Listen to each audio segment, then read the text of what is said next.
Welcome to episode number 6 of the First Responder Wellness Podcast, the show where we talk about wellness, mental health, leadership, and what it takes to have a wellness culture within your organization. My name is Conrad Weaver, and while I'm not a first responder, I've worked with first responders from all across the country for my film, PTSD 911. The national divorce rate for married couples has been at about 50% for a while. For first responders, it's much higher, as much as 75 or even 80%. That's a staggering statistic. Think of it, 8 out of 10 first responders you work with are likely to be in a divorce.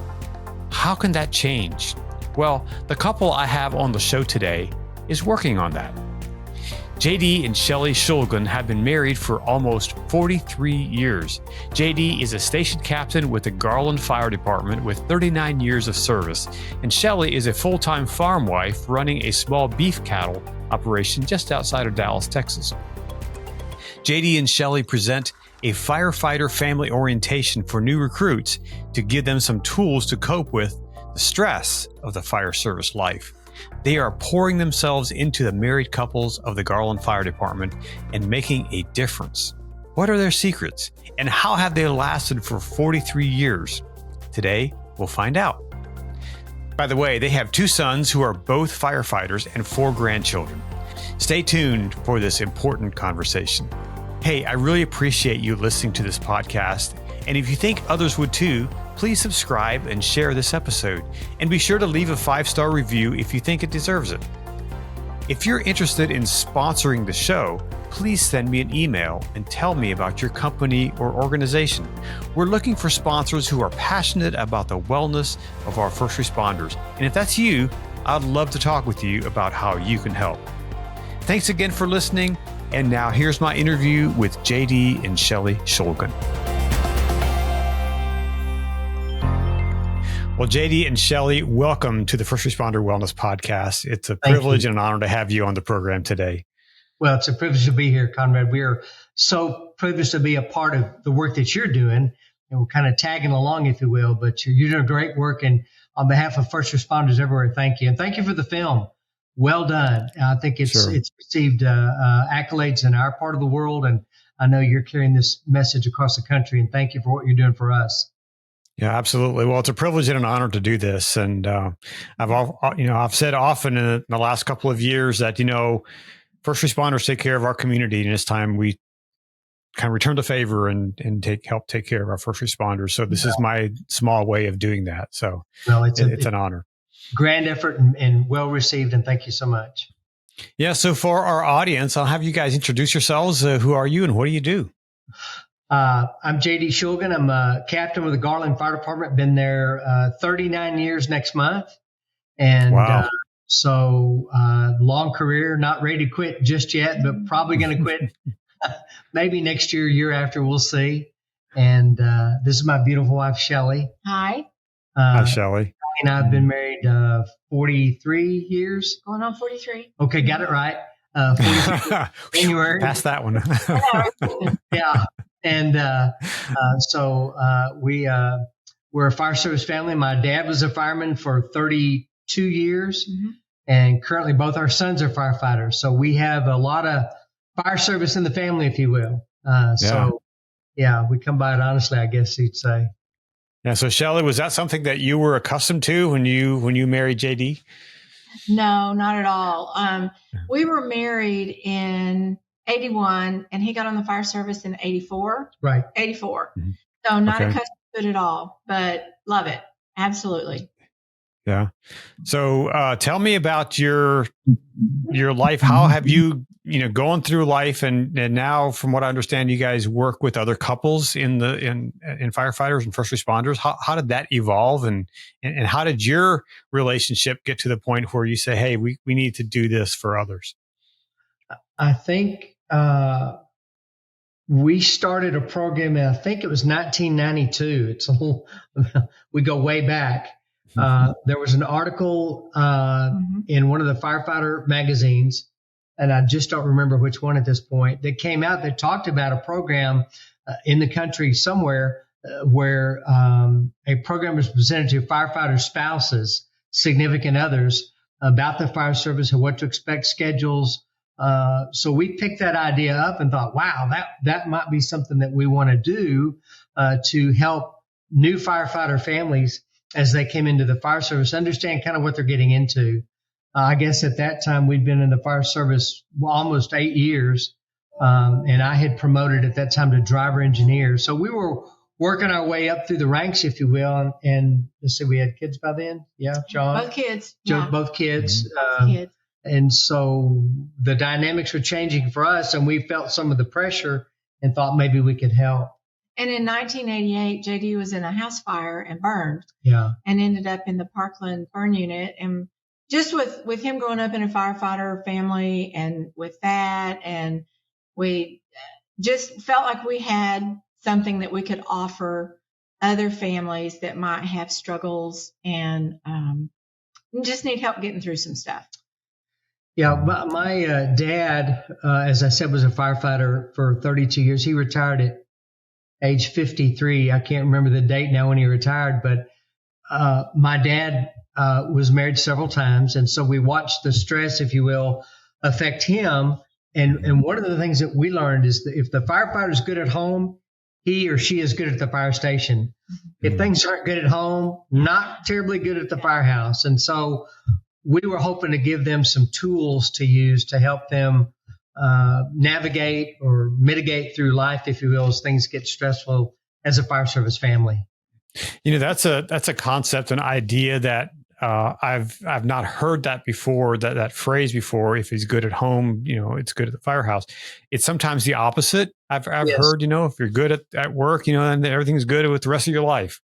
Right. But I like that idea of starting, you know, with the basics at home and that solid foundation there. What has been your route to success for that, for being good at home? I think our route for success at home, and I'm going to be very blunt with you, is based on our faith. We make it a priority to spend time together, to pray together, to attack, if you will, the tougher issues of life. And it never, I don't say it ever gets easy. I think there's just another challenge around the corner that we didn't anticipate or we weren't ready for. And so we kind of retreat, if you will, hunker down to kind of gather around and pray together and seek the Lord about things that are going on in our life and how we address them. You know, we are moving into the sunset of my career, and that's a whole nother challenge with regard to me being home all the time. And so we're looking at that. But I think Shelli, you're going to say, it's time for you to get out and do something, huh? Well, you know, we live on a farm, and so there's a barn. And I think every third day I just go stay in the barn always. There's always plenty to do. Give her space, you know. So, Shelli, for you, early on when JD first went into the fire service, what were the challenges that you faced as a wife, as a mom, as a companion? I think one of the biggest struggle is with the schedule, because for 24 hours, you're the person at home in charge and you make all the decisions. And then they come home a superhero, you know, because everybody loves a fireman, and it's like you have to get reacclimated to what your role is at home. Hmm. And how did you do that? How did you handle him coming back home? And honestly, Conrad, we had a lot of arguing. We ended up in a marriage counselor situation at least twice, and it wasn't a matter of not staying married. It was a matter of making it fun and workable, and because we were both committed to the marriage, it just needed help. Needed that adjustment. Mm-hmm. So the pattern for me, Conrad, was that if things go bad, you just get a divorce and go to the next person. That was the That's what you saw everybody else doing, right? Exactly. And so then when I came home, it was time to, if you will, take off the bars. You're not a captain. You're husband, your father, your whatever the role is. It's time to just disengage and kind of have a reset. And I think a lot of firefighters don't do that. Plus, what do most firefighters do? They get a second job. They go from one job to the next, trying to make that dollar, trying to provide for the family. And it doesn't matter, male or female firefighter, they're busy, and they're go-to, they're take care of, their type A personalities. And sometimes it gets in the way. We don't tap the brakes and slow down enough. And that was, I think, a big part of my problem. And so, we were smart enough to go, this isn't working really good. Let's go get some help. And so we did that. Was that a difficult decision to go ask somebody to help you to walk through this? Not for me. I don't think so, because we were committed, and if we knew it wasn't working, so we had to find someone that could help us. But to your question, I do think it's difficult for firefighters in general because of the pride, their ego. I can take care of this. I can handle this, or they're not willing to put in the hard work to get the benefit. And marriage is. Go ahead. One of the things that we try to do when we do our program for the rookies is to mention that we've been to marriage counseling, and you would be so surprised at how many people come up to us and say, "Oh my gosh, I thought it was just us." Well, and it gives them the okay to go do that, to go find help. Right. Well, marriage is hard enough just for the average family, the average couple. I know for my wife and I, we've been married for 31 years, and it's tough. I mean, even this week has been tough. My wife's been home with COVID all week and has been really sick. And she finally went back to work today. She's a school administrator. And so she was, really needing to get back to work and to be there. And it was, me trying to stay healthy, stay away from her, not to get sick, but also to provide for her, to take care of her, and to manage everything else I'm doing. And so, I mean, it's tough. It's a tough thing. But like you guys, we're committed. We're committed. This is who we are. We're a couple. This is the path we're on. And so, but then you throw in your type of work. Being gone for every couple of days. You're being gone for 24 hours, and sometimes longer. I'm sure that could be a challenge, and I don't know what that's like. But so, what did you do coming home off of a shift? I know in the documentary, when one of the firefighters talks about, coming home and she never asked me how my day was, or if she did, I just said, oh, it's a normal day, and I wouldn't go into the details. How did you handle those kind of conversations? So you're exactly right. What I was very, very aware of was the term secondary trauma. We would see absolutely the worst things in the world happening to people. They call us on the worst day of their life. And she said, "What'd you do?" I said, "Well, nothing. How are you guys?" "Fine." And I was very short about it because I didn't want to share with her things that would impact her in a negative way. And then she's really wanting to know kind of what's going on. So I learned to open up a little bit more about what we did and how things are going and how my crew was. But also to get the mindset of, I'm not at the fire station anymore. Not everything's a crisis. Not everything requires an emergency response. Not everything's, red lights and siren. I would react instead of responding. And I'm still learning how to do that. It's very difficult to respond in an appropriate manner, not to just knee jerk and react. And so that's been a lifelong process. I'm not sure I've crossed the finish line with that one yet, but it's a work in progress. But it's a mindset, it's, and one of the things that's very difficult for us as firefighters is the lack of sleep. One of the things she'll say, I get a text, "Good morning." Good morning. And the next thing I tell her is about my sleep night. I got 3 hours of sleep. I got 1 hour here and 1 hour here and 1 hour here. That's all. And so she knows, man, this guy's not had enough sleep. And then my brain goes to, okay, you haven't had enough sleep. Think about what you're going to say. Respond appropriately. Respond in love. Respond in a way that's meaningful. Respond in a way that touches her heart and helps her. And give yourself, JD, a break. Right? You're going to need a nap, and you're not going to accomplish everything you want today, and that's okay. Right? That's okay. It'll happen tomorrow. So it's a mindset. Just speaking of lack of sleep, did that lack of sleep on the job, on those shifts, did that kind of carry over to at home? You didn't maybe sleep as well at home because of, whatever. Oh, absolutely. I do not sleep well during the day.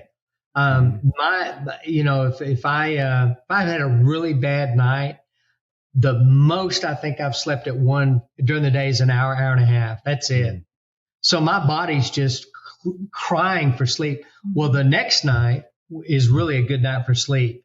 But then the night after is the night I'm going back on duty, if you will, to the station. I don't sleep well. I'm already thinking I got to go to work. I got to get up. I got to be ready. I got to be there. Don't want to be late. Blah, blah, blah, blah. So my mind is my worst enemy there. And so really, typically I get one good night out of three. Hopefully, if the good Lord blesses us, we don't have too many runs during the night. If I get 5 or 6 hours of sleep at the station, I'm pretty good. So Shelli, how does his lack of sleep then affect you? When he's having trouble sleeping? He can be a little cranky. So it's just, you just learn to deal with that.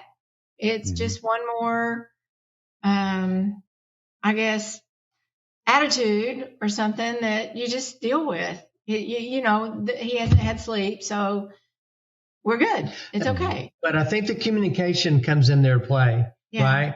Where, okay, we're committed to this relationship. We're committed to this marriage. This is it. I don't want to be married to anybody else. And she'll say, hey, you're being cranky. Hey, you need to be nice. You can be nice. And one of the things she says, I'm on your side. I'm not the enemy. It's like, okay, that note to self, hello, I don't need to be that way. She's trying to help me, not hurt. And that's important.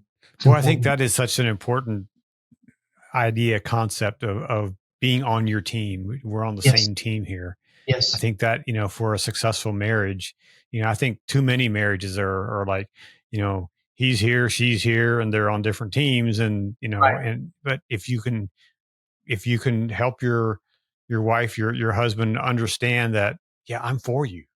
Yes. Exactly. Yes.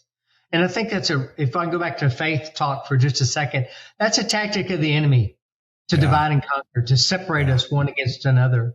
And if that happens, and it does in every marriage, let's be honest, then we've got to recognize that immediately and address it and say, hey, I'm on your side. And to Conrad, another thing is in the last counselor that I saw was to make a concerted effort to do something together each week, each month, each quarter, maybe even twice a year, to do something for us. And it's as simple as saying we're going to have coffee and ginger snaps in the afternoon, and we're going to sit and talk, little things like that go a long, long, long way. So, we have to be selfish for each other.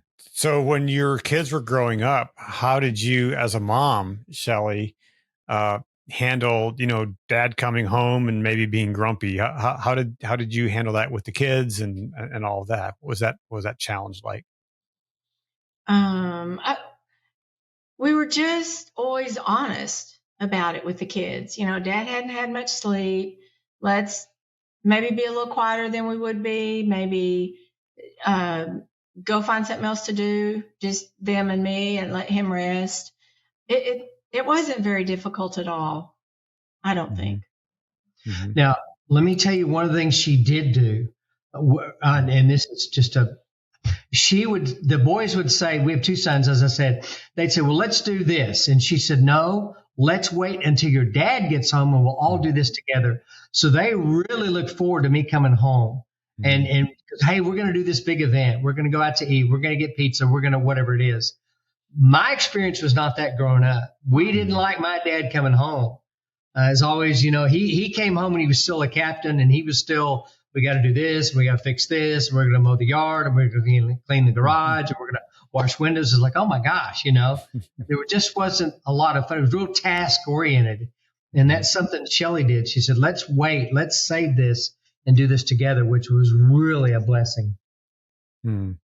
Wow. So when you have all these experiences and you went to marriage counseling and you got yourself worked on as a couple, at what point did you say, hey, you know what, we need to share this with someone else. We need to reach out to other people. What did you see that was going on with other with your coworkers, and what made you say, hey, we need to do this? I think the biggest thing for me was the divorce rate. Mm-hmm. The divorce rate in the fire service, police service, paramedic services is through the roof. It's much higher than the general population. Mm-hmm. I had a chaplain with the Plano Fire Department, which is a sister city of ours there in the Dallas-Fort Worth area. And he said one time that the divorce rate in the fire department, fire service, was either 71 or 76%. And I said, John, I said, where did you get that? Where is that in writing somewhere? I want that. He never got it to me, but I've always quoted it just like that. But that is significantly higher. And I think part of it's the stress, part of it's the schedule. You know, you're crossways with your spouse and you're making ambulance runs, and you go to that hospital and there's that cute little nurse and she's flirting with you, and you go, you know what? She gets it. She gets me. And that gal at home doesn't. And by golly, and then the affair starts, and then the drug use, the alcohol abuse, all those things factor in because you're trying to deal with the stress. Mm-hmm. And so the divorce rate in the fire service was so much worse. Yeah. We thought, well, maybe we can give them some tools. Maybe we can say, hey, be warned. There are some things coming down the road that you're traveling that are going to be traps and things that you can know are problems, and maybe we can give you some tools or at least a heads up to avoid them. Mm-hmm. And so what was your first step in doing that? And how did you,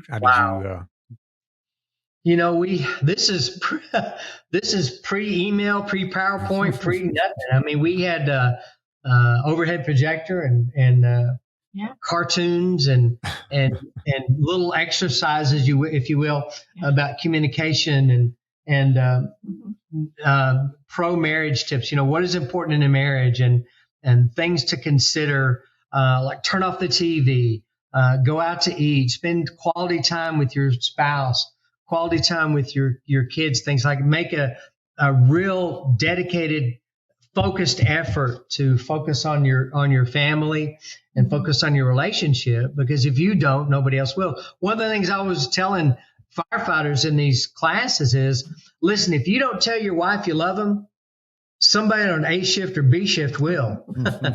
And that's going to be a problem. Yeah. Of course, I was on C shift, so there you go.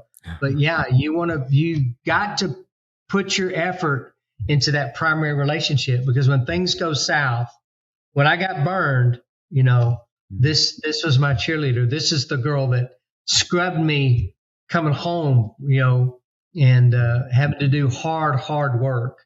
And that was a big turning point in our relationship for the better, believe it or not. Wow. Yeah. What has been, so Shelli, what's been the response to other fire wives to these classes and to the things that you guys are teaching? What are they saying about all of this? I think it's been very well received, because we share with them when we start that, you know, they may have a critical incident stress situation that needs intervention from other firefighters or from professionals. But a lot of what breaks marriages up is the everyday stress, the little stuff that nitpicks, and you find yourself arguing and fighting about that is ridiculous.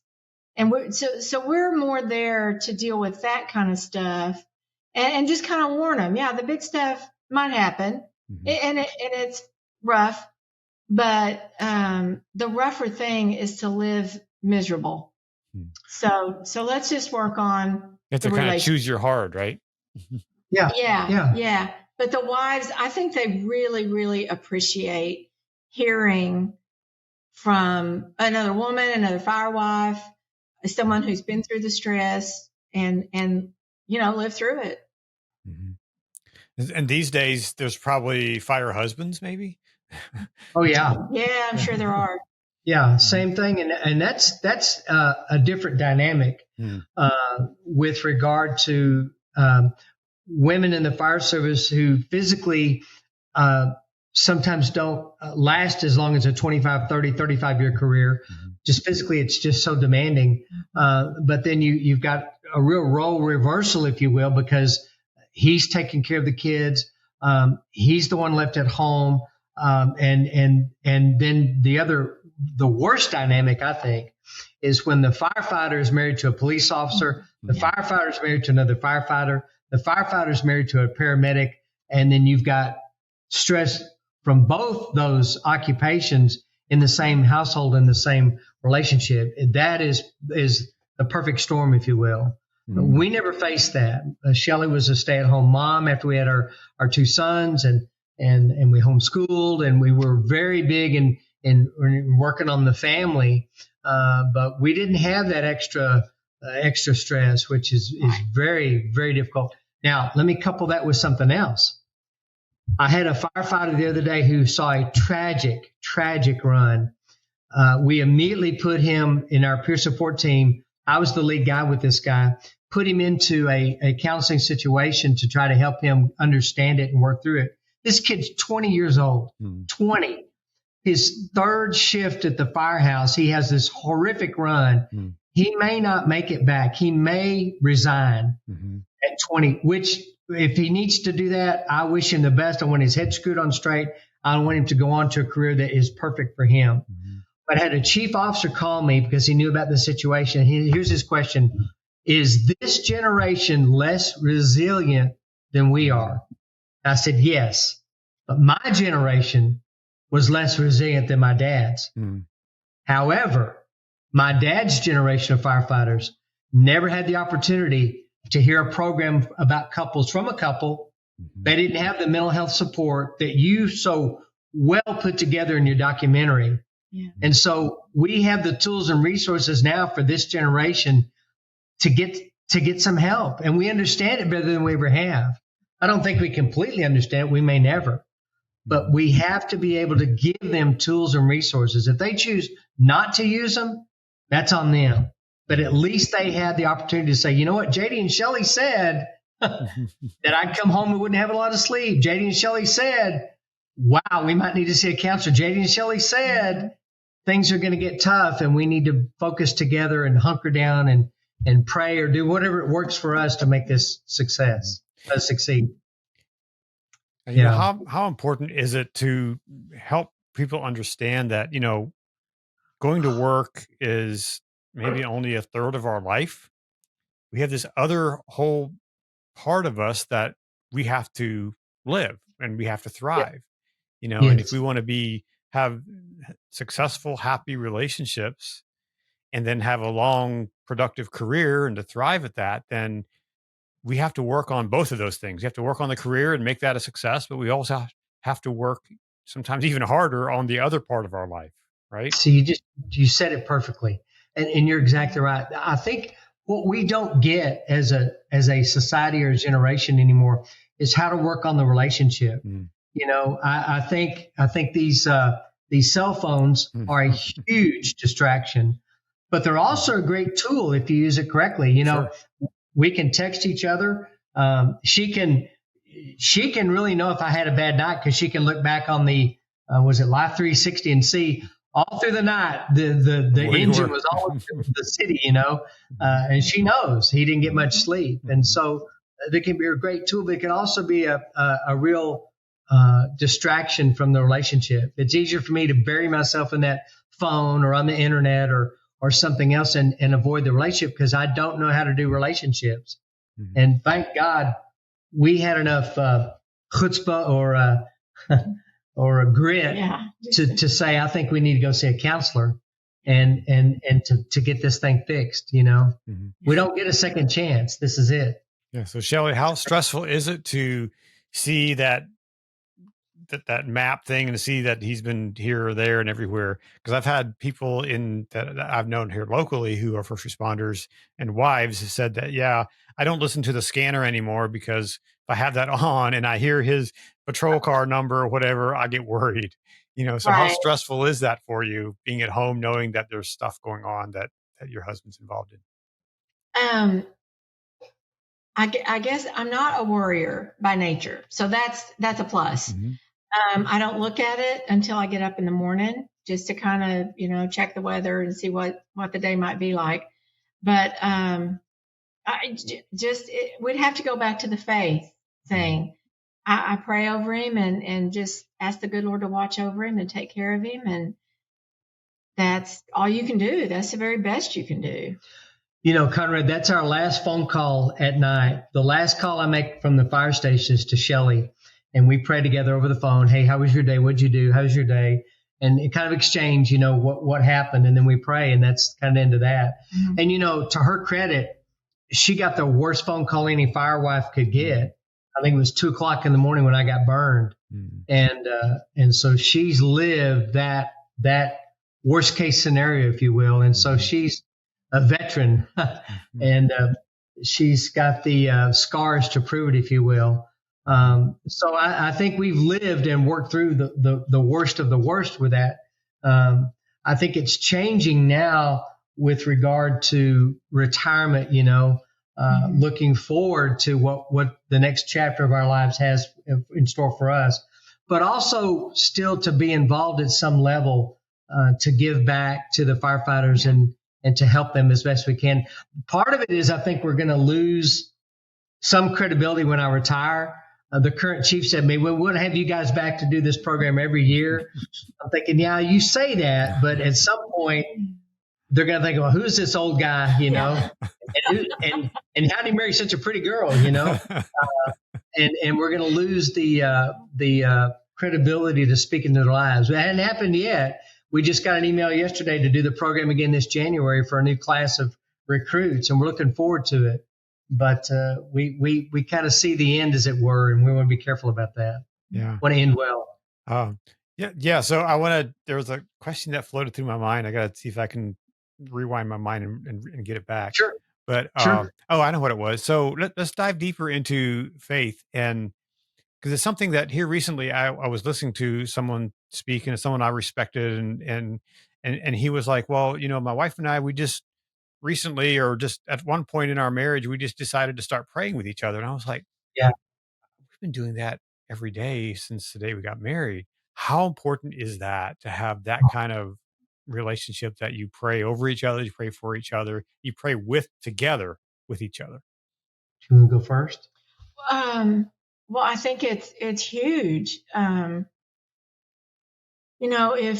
If you really, really believe that there's a God in heaven that watches out for you, and you trust that he's got your best interests at heart, then anything that happens, you can deal with, because he's given you what you need. He's given you all the tools you need to deal with it. And he loves us more than we can understand. So there's really never a need to worry. I mean, we do it, right? But there's never really a need to worry. He's in charge and he's got it. So I would say faith is just probably the most important thing. And I trust that JD, when he's gone for 24 hours and that cute little ER nurse flirts with him, he's married. And he knows he's married. He's married before God and to me. And I can rest in that. Mm-hmm. I don't have to worry. Mm-hmm. Conrad, they don't flirt with me. I'm too old. They don't, that doesn't happen. You got a lot of young strapping bucks there, and on the engine. That I do, and I pray over them, and I watch them too, and sure, really warn them. Shelli touched on a good point. The other thing I want to add is twofold. One, we went to a conference years ago called Marriage Ministries International. I think it's changed names. That's in Colorado. And one of the things they talk about is hidden issues. And hidden issues within a relationship are things that I typically as a man would mask and cover up. But when we pray, one man once said, when you pray, you share your heart. She can hear my heart when I pray. So hidden issues notwithstanding, that hidden issue may come out, that there's a fear I have, or there's a worry I have, or a problem, or something I'm dealing with, and I may pray about it. She goes, "Why? I never knew that." Mm-hmm. And that's another opportunity for the Lord to give her insight, and for me to give, for the Lord to give me insight too, so we know better what our hearts are saying and what our hearts are yearning for or struggling with, and we can pray about that. Mm-hmm. Yeah, so, because when he prays, and I hear his heart, a lot of times, fear and uncertainty is masked by anger. Yeah. And so in my mind, I'm like, oh my, why is he so angry? What made him mad? And it's not that something he understands made him mad. It's this fear that he may not even realize is there. It made him mad. Right. Because men don't show fear, and firefighters don't show fear. Oh my gosh. No. That would be inappropriate. But we can certainly cover it with anger as an umbrella emotion. That's not healthy. Not healthy. A practice that my wife and I have been doing since day one, even before we were married, we were doing this is we like to go out and walk. We walk together. We try to walk every day. Great. And, 2 to 4 miles, depending on the day. Wow. And during those walks, we pray. Good. Not the whole time, but we take a time in that moment. And we have seen amazing answers to prayer. That's great. Prayers that we prayed, specifically for work situations or for whatever, we have seen just amazing things. And what I always say, that our walks are for the heart. They're good for the heart physically because we're walking. Yes. But they're also good for the heart in our relationship. And Exactly. they're good for the heart with the Father, Yes. And so it's just been, it's been an amazing journey, and we love doing that. And, this week we didn't get to because my wife's been, laid up with COVID, but, and we look forward to that. We each say, and even when I'm traveling, my wife will say, she'll say, I really miss our walks. And I said, yeah, I do too. And so that's just something that we value greatly. And I think that's been part of our success in our marriage, that, we make a commitment to do that. Absolutely. That's a great story. Beautiful story, and boy, I affirm you in that. And I think that if more people were calculated in that daily, I think it would do wonders for us. Think of the times that we would spend together as a couple, or the time I need to spend with my children, my grandchildren, whatever. You just can't get that time back, and you want to invest your time wisely. And so that's great. Well done. So the programs that you guys do, I guess it was sanctioned or whatever by the agency, by your organization there? Yes. Mm-hmm. Yeah. We went to, that's been a long time ago. I think it was Chief Grammer at the time. And we said, we've got this idea for this program. It didn't cost them anything. They had to print a few things, and it's evolved to now what we do is on a Saturday afternoon, I think about 3:00. And we had one program that was 8 hours. So that's a little extensive. Mm-hmm. It's now down to about 2 hours. We give them a kind of a thick book of our handouts and all the things that we share with them. They can take home with them and use as a reference, a book list, the books that we recommend, things like that.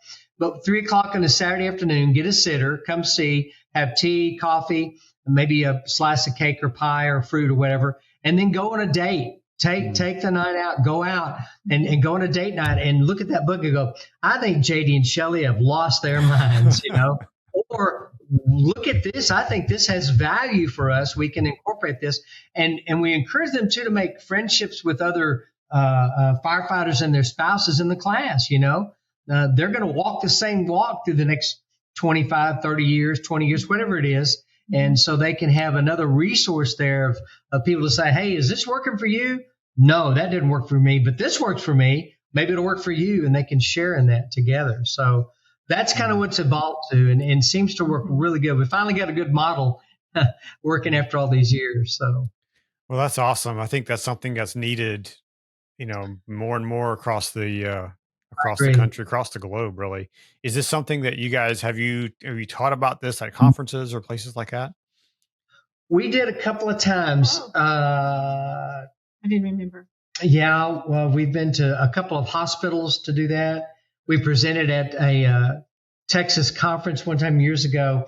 We were kind of hoping it would gain some traction and that we could go to the places. I mean, we've been out of the stayed in Texas and gone to different cities.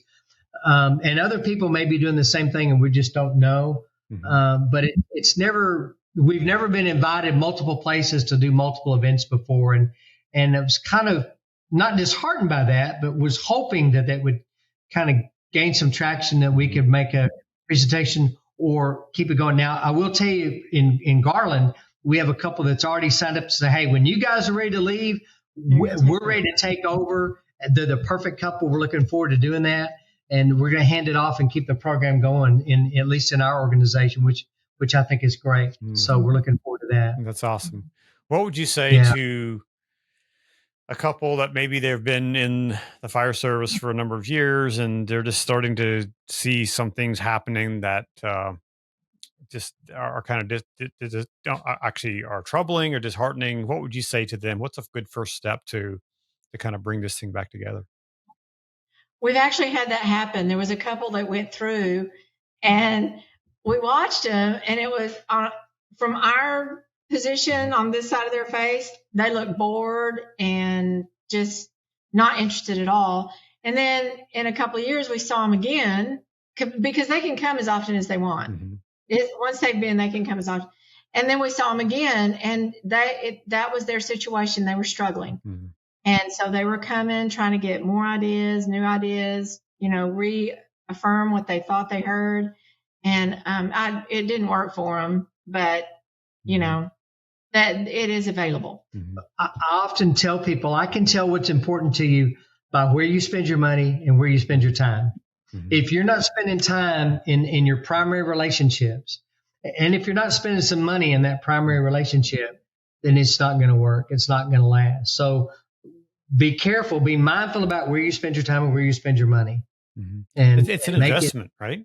I mean, it's an investment. Absolutely. Absolutely. Because when it all boils down, the kids and grandkids are all grown, married, and gone. It's right back here. And this is where it started. Mm-hmm. And this needs to be healthy and supportive. Well, and what's fun is we can look at our kids and grandkids and it's like, hey, you remember, when they were born? Do you remember this? A lot of people don't have that kind of history with each other anymore. No, they don't. They've been married 5 years and divorced because they could, right. Something didn't. Well, it's become such an accepted thing. It's just as normal, Yes. Which is so sad. Yeah. Yes. And that's not God's intention. You and I both know that. We know that as believers that primary relationship and is the marriage. And there's so much scripture supporting that. Mm-hmm. And here we are in this broken world, this fallen world, where we have broken relationships and broken people, and they just give up. They quit. And they go on to the next relationship. There are people in the generation preceding me in the fire service that have been married 4 and 5 times. I'm thinking, looking at the firefighter, did you think maybe you're the common denominator here? Did you think maybe there's a problem here that needs to be addressed? You're taking yourself with you, right? Exactly. You're carrying that problem to the next relationship, and here it goes again. Yeah. And I think one of the things, too, is we don't commit. It's like, I'm committed to this. Mm-hmm. This newest generation doesn't understand commitment. No. They flip, 800 channels and there's still nothing on. And it's, you can't think that way. And we also understand you committed, you said you were going to stay married, death do us part, all of that. And I think the joy comes in the obedience of staying. You just fight through it and stay married. And we always qualify that with there are situations of abuse. There are situations. Right. We're not talking about that. Right. We're talking about these people that just say we grew apart. We have different interests. You know what? You just don't. Mm-hmm. You don't. You stay focused together. Yes. Well, it's like, going back to talking about that investment, if I want to get returns on my investment in the stock market in Microsoft, I've got to invest into Microsoft. I've got to spend that money to do that. I'm not going to get any returns on Microsoft stock if I don't make that investment. And it's the same in a relationship. If I don't make that investment, whether it's financial, time, all those things, taking care of myself so that I can present myself in a healthy manner, exactly, then we're not going to get a return on that investment. One of the things that we do in the program is you're probably familiar with Gary Smalley, the 5 languages of love, 5 love languages. We actually have them take that test and find out what their primary and their secondary love language is, so they know how their spouse receives love and they know how they receive love, which is I hate to tell you, we were married 29 years. I remember it like it was yesterday when I finally figured out what her love language was, walking into a Kroger store in Rowlett, Texas. It was acts of service. Mm-hmm. It was, she wants me to take out the trash. That means that I love her. It's like, man, I can do that because my job is public service. I serve people. Well, what better way to invest, to use your term, again, invest in this relationship is to do the things that she wants done around the house. Mm. That's easy. That's absolutely easy. And yet it tells her, I love you, you're important to me, and this is the primary relationship. So again, yeah, investment is a great, great word. Mm-hmm. Wow. So going back to my question about with a couple who's struggling, what's a first step? What should they do? What's an action step that they should do if they really want to say, hey, we want to save this? What's step number one? I think if they reach the point that they can't make it work together, they've got to get help. Mm-hmm. And for me, again, I'm being on our peer support team. We've had people reach out to me or us to say, this is not working. What do we do? And as a peer support team member, I will walk along with them and try to put them into a counseling situation with a professional to help them work through it, if you will. Mm-hmm. And you know, that costs money, but there we go. That's an investment. Mm-hmm. And they're going to have to change the way you think or change what you're doing. That's an investment. That costs you something.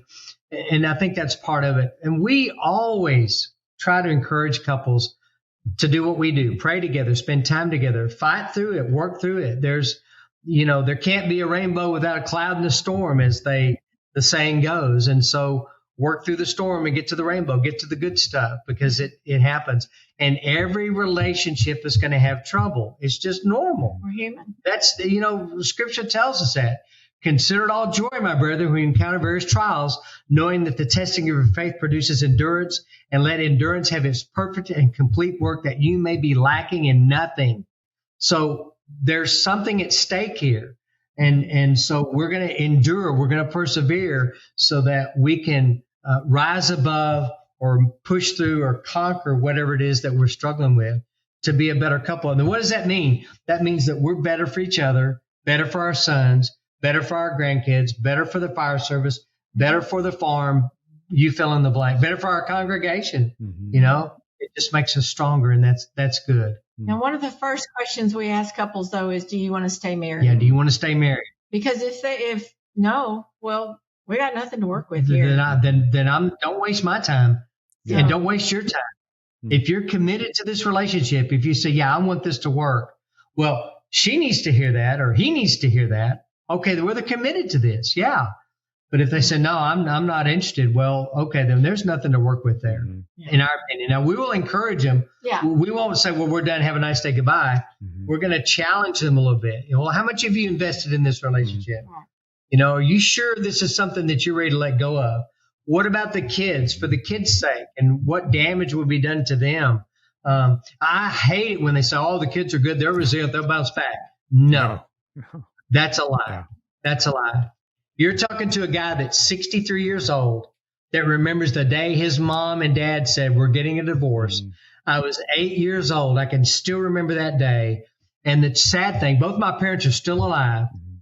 I can never go home. Mm. There's no place on this earth where my mom and dad live together under the same roof that I can call home. Mm-hmm. And that's a brokenness in my spirit and my heart that nobody can fix ever. So don't ever tell me that the kids are going to be okay. Don't ever tell me that they're resilient and they're going to bounce back. No, there's a wound there that can never be healed. Never. And that's the unfortunate thing about our society today. There's, millions and millions of people that are there at that place and have experienced that loss. There was a book, I cannot remember the author now, Broken Childhood, Adult Pain. I can't remember the author right now. It's on our book list. Perfect example of that. The broken childhood results in adult pain. We carry that pain into a relationship, and we don't understand it. And so we sabotage the primary relationship. It ends in divorce, and we go back and do the same thing again and again and again because we've not dealt with that brokenness that we suffered as a child or as a teenager, as a young adult. And it doesn't have to be a divorce situation from your parents. It can be anything. But yet we don't address it. And that's what we do. We want to tell that couple if you're committed to this, let's find some help so that you can push through and conquer, so that you can succeed, so that you can write a happy ending to this great, great relationship, this great story. And then it goes back to when you have a healthy relationship at home, your work relationships, your work's going to be so much better. Exactly. We really believe that. And I think there's some evidence to that, that the firefighter, the police officer, the paramedic, whose home life is good, they're much more focused. Let me tell you a quick story. There was a guy named Jim Reese years ago in the FBI, and he was on a shopping trip with his family. They had one daughter, and they were going to buy big girl furniture. Big day. We're going to buy big girl furniture. He gets a phone call from the FBI. He was a hostage negotiator, and they had an airplane with a guy with a bomb going to blow the whole plane up. And he looked at his wife and said, "They need me." And she looked at him, and she could have said, "What? Are you kidding me? Not today. Today is big girl furniture day." And she didn't do that. She looked at him and said, "We can do this another day. Buy big girl furniture. Go do what you do so well for the FBI and take care of those people." What did she give the FBI? Absolutely the fully supported hostage negotiator that went and did his best that day. And that's what we want for the fire service. That's what we want for the police officer. I know they're fully supported at home, and there's no qualm. There's no question about the home life. They support me 110%. And I'm ready to do my job because my family's behind me. And that's the goal. And he didn't have to feel the guilt of leaving his family back there, right? Right. She took care of that. I wish I could hug her neck. She did a great job that day, Because if he'd have gone to that situation carrying that guilt, that would have been the back of his head, the back of his mind. And it would not have made his work so much more effective. Exactly. Well said. Exactly. Yeah, exactly.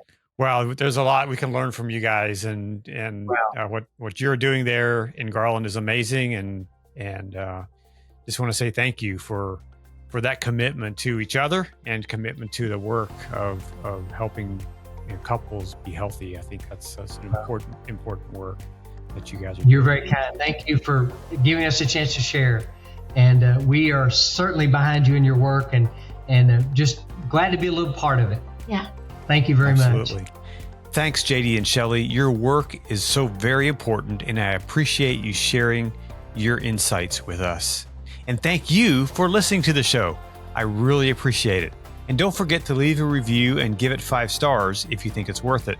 And please subscribe to the show. And remember, you are not alone. If you need someone to talk to and don't know where you can turn, dial 988 for help.